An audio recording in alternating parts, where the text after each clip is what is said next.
SUV segment. Now that's a segment that's not very crowded. You've got the Compass and the Citroen weighing for space. Now you've got a new entrant into that segment. This is the Hyundai Tucson. Now the Tucson nameplate is something you'd probably be familiar with because this started off life in India way back in 2004 when the first generation came in, and we've seen 3 generations of the Tucson in India coming down to this, the 4th generation.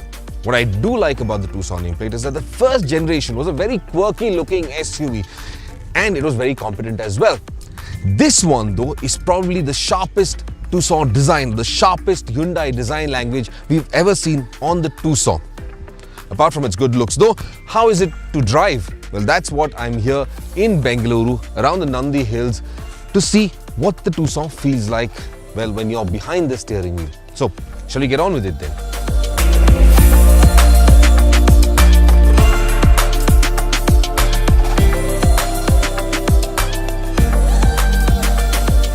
Now before we go on to the driving part, let me just quickly take you through the design elements on this because it is fantastic to look at, and while we've gone through this before, here's a quick refresher.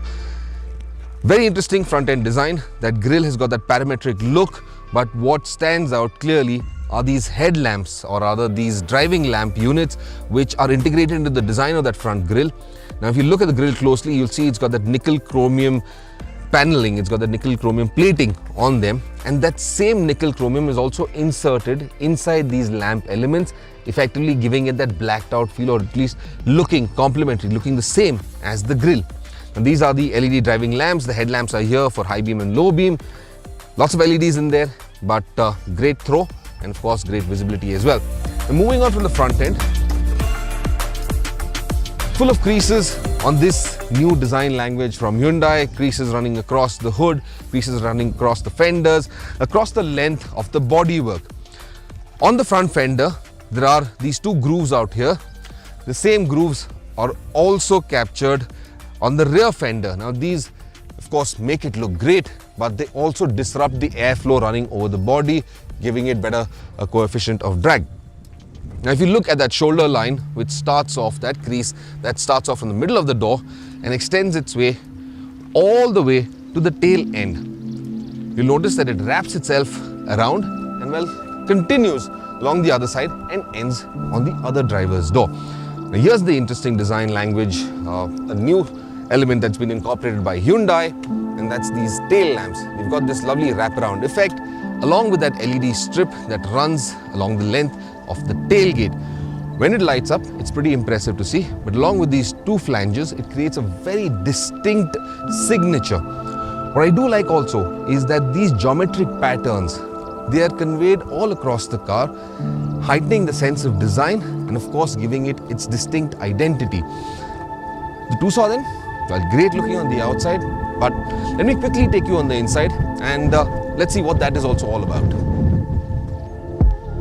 Once you step inside this cabin, very clearly what you can see is that it's luxurious, it's well appointed, it's got these fantastic design elements.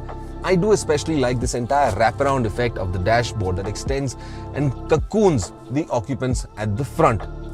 I do like this infotainment panel right here, the instrument cluster right behind the steering wheel. Now, both of these are 10.25 inch screens, but they're very well, they enhance the look and feel of this cabin. This entire panel for that matter, cascading from the dashboard down to the center console, is a very impressive design. Nonetheless, the interiors, well, they just don't complement the exterior design because the exteriors, it's very angular, it's got a lot of geometric shapes, very sharp lines and creases. But in here, those lines are mellow, they're softer, they don't feel as sharp as the exterior design. And in that sense, it's a very stark contrast to what you see on the outside of the Tucson. Now, here's an interesting bit, the instrument cluster. Well, you can change the look and feel of that cluster right there by selecting the drive mode that you want to be in, whether it's in the smart mode, the sport mode, the normal mode, or the eco mode. It changes the look and feel. It gives you a different perspective every time you want to change the drive mode. Now, if you look closely, you see this entire section within these 2 grooves. Well, they've got plenty of holes in them, and that's also because those holes are used for the aircon vents to throw airflow onto the passengers. So it's not just the 1, 2, 3 and 4 larger vents, but also these smaller vents that run across the length of the dashboard that effectively throw airflow, pass airflow into this cabin and enhance the climate control system within this living area. Overall then, this is a nice comfortable cabin to be in, and I think this would be a great seat or a great space to be in, especially if you're headed out on a nice long road trip.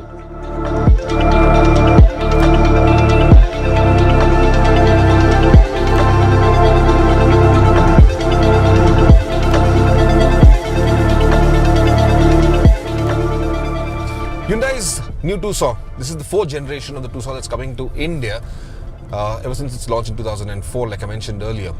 But this new SUV has been developed on Hyundai's 3rd generation compact or other N3 platform.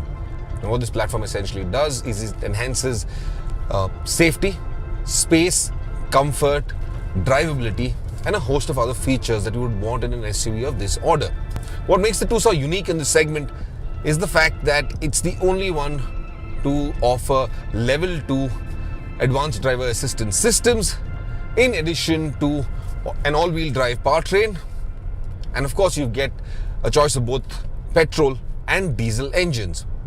Now the Tucson that I'm driving, well, this comes with the 2-liter common rail direct injection diesel, and this makes about 186 PS of max power with 416 Newton meters of max torque, which is more than adequate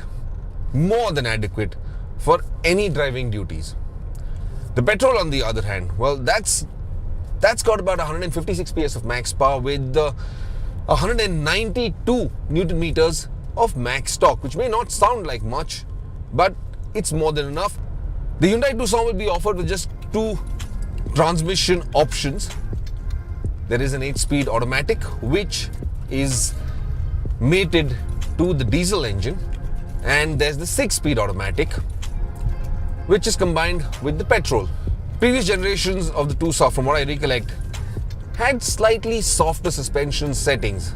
So there was a fair amount of front-end dive, body roll that you'd sense in those SUVs. But a lot of those have been ironed out in the new Tucson. It very carefully balances bad road ride quality with the dynamic stability you'd need driving at highway speeds.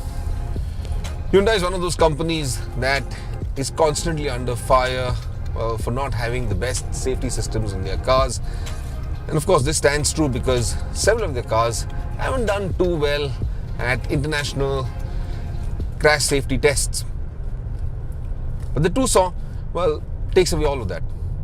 You get a host of safety features on board, like 6 airbags, you've got hill descent control, and of course a crash structure that is probably one of the best you can get in this segment. But the most important aspect is the advanced driver assistance system, and this adds in a host of features to ensure your driving is as safe as it can be. Now, we've already taken you through what those features are capable of. The more interesting ones for me are the adaptive cruise control system, where the car automatically senses a vehicle ahead of it and will slow down without you having to intervene, without you having to step on the brake pedal. And then it automatically accelerates as well as soon as it sees that obstacle or that vehicle ahead of you has moved aside and given you way. And apart from that, of course, there are several other interesting features. You've got the blind spot monitors, another feature that I quite like, because you can see on the instrument cluster right behind the steering wheel, both of those pods, well, they turn to screens which uses the cameras mounted on the rear view mirror, on the outside rear view mirrors, to indicate if there is a vehicle coming up close to you in your blind spot.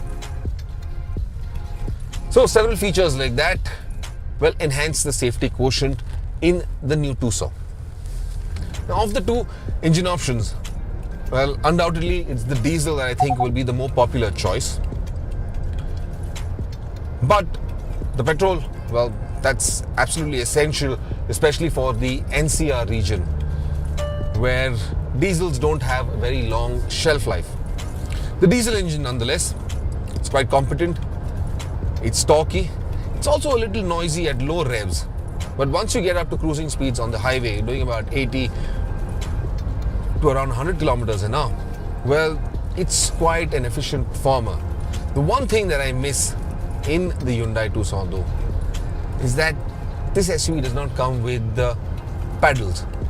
The Tucson also offers you a host of driving modes, roughly around 7 of them, and this has to do with both on-road driving as well as off-road driving. Now on on-road driving you can press a button and select between eco, normal, sport or smart, and then there are the terrain modes where you can select between snow, mud or sand conditions to drive on. Now here's my one problem.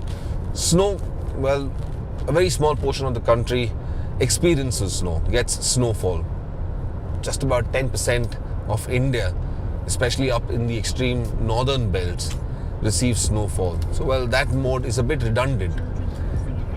And I do believe what Hyundai should have done was to have renamed that mode, because effectively what it does is it gives you an immense amount of grip in extremely low traction surfaces.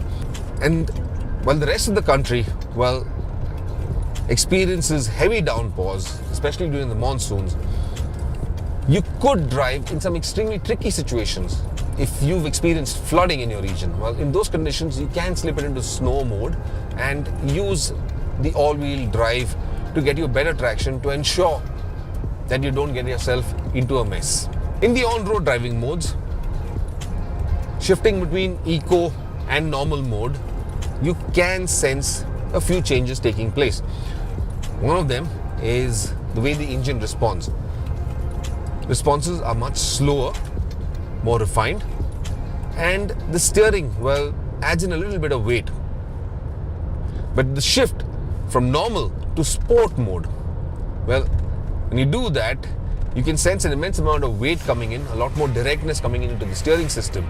However, the performance aspect, you don't get a very strong sense of a change happening over there. What I do like is the fact that you've also got that all-wheel drive powertrain, which can do fairly decent off-roading. Let me show you how.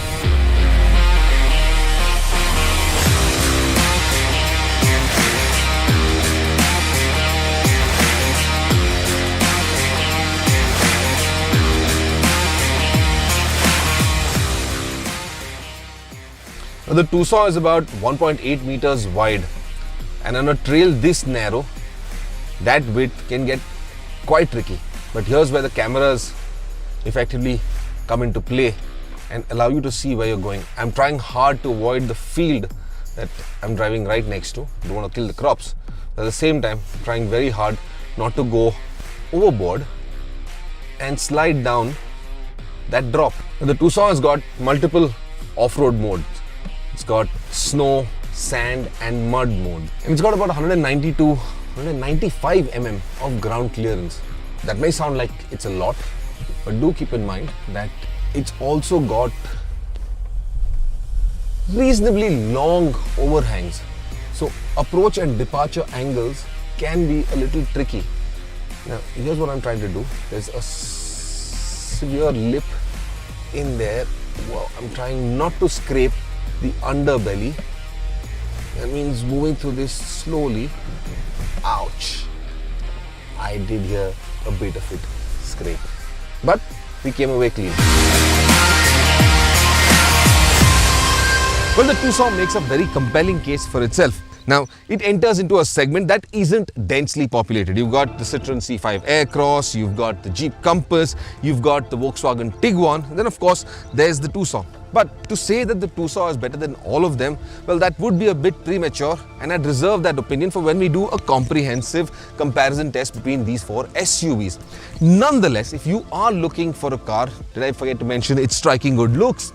You're looking for a great cabin space with great interiors. You're looking for, well, good engines, both diesel and petrol, which are refined, frugal, and of course powerful and torquey as well. You're looking for something that offers you, well, an all-wheel drive powertrain. You're looking for something that offers you the advanced driver assistance systems and a ton of features which Hyundai traditionally puts into all of its vehicles. Well, the Tucson probably ticks all those boxes for you.